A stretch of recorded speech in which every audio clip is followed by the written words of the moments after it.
Ինչպես խոստացել էի, ուսումնասիրելու եմ եւ անպայման անդրադառնալու եմ առաջիկայում։ Անպայման։ Բայց ես ուզում եմ, պարոն Ռուբինյան, դուք բացեցիք այդ թեման։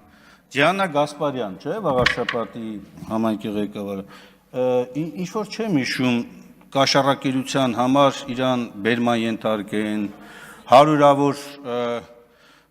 հարյուրավոր ոստիկանական ուժեր, չգիտեմ ինչեր եւ այլն, ավելին այստեղից չի հնչում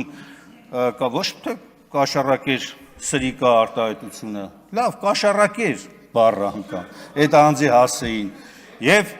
եւ դա ճիշտ է, որովհետեւ անմեղության կանխավարկածը չի կարելի խախտել մարդու,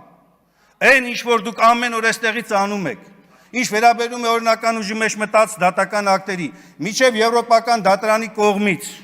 Նիկոլ Փաշինյանի վերաբերյալ գործի հերքումը։ Ձեզնից ով էր օրինական ուժի մեջ մտած Հայաստանի Հանրապետության դատական ակտով խառնակցության զանգվածային անկարգությունների մեջ մեղադրվող Նիկոլ Փաշինյանին դատապարտում։ Ոչ մեկը, որովհետև համարում եք, որ այդպիսի բան չկա, եվրոպական դատարանը կտա որոշում եւ այլն։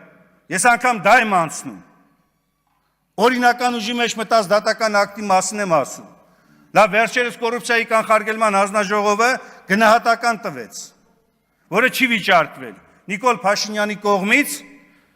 մի շարք խախտումների վերաբերյալ։ Ձեզնից ով է լավ է ամբիոնից եւ դատապարտեց Նիկոլ Փաշինյանի այդ խոսույթը։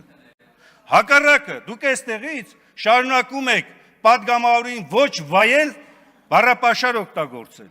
Շարունակում եք, մի հատ ելեք, պարոն Վարդանյանն էլ ասում է դա քաղաքական գնահատական է։ Քաղաքական գնահատական է, բանը, կոռուպցիոն շանվորտի, չէ, կոռուպցիոն սրիկան,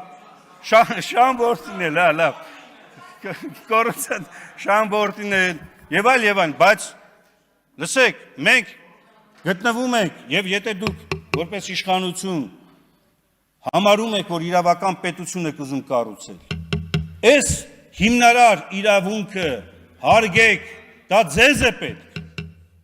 Ձեզ է պետք ամենաշատ, որովհետև վաղ իշխանափոխությունից հետո դուք եք բողոքելու այդ ամենիցից։ Պարոն Մինասյան, ձեր փաստարկը ընդունելի չի, որովհետև ձեր վերաբերյալ էլ մեղադրանք կա, բայց դուք էլ հիմա կալանավորված չեք, չէ՞։ Հիմա դա չի նշանակում, չէ՞, որ դուք ԿՊ-ական եք եւ ձեզ այլ կերպ ենք վերաբերվում։ Բայց ֆիքսենք, որ պարոն Մինասյանը խոստացավ ինձ ուսումնասիրել, չգիտեմ ինչ կա տեղ ուսումնասիրելու, խնդրում եմ չարչային դեպքը, մեկ էլ պատիվ ունեմ մի ընտրակաշառքի համար դատապարտվածի դեպքը եւ կսպասենք։